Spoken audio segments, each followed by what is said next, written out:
So until this lesson on Friday, I had no idea the well how many things that we had and equipment we could use, but also how much tech goes into just taking a photo. Like this, I would have thought off first glance that this is quite similar to the digital tracker, which I've talked about above, but in reality, it's quite different. So you can see here, it has the lamp plus and minus.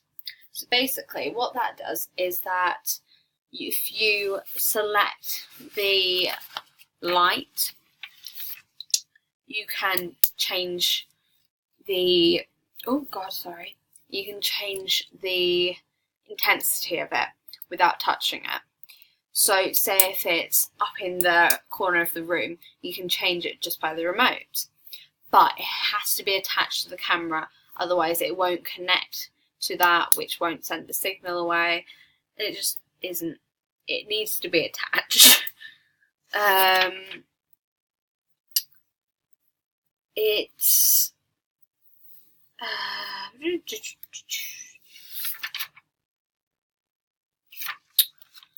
it's it can take up to 16 lights, which is pretty impressive, and control them individually.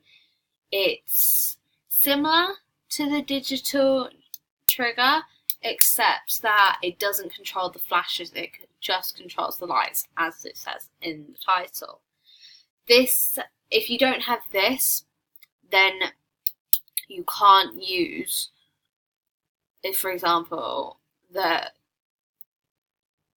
can't use all of your lights and flashes which you have, which is problematic if you're trying to get the right angles and lights and everything.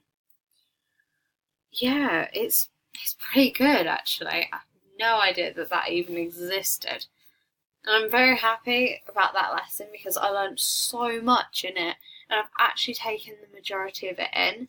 There's a few things here and there which I'm a little bit iffy about.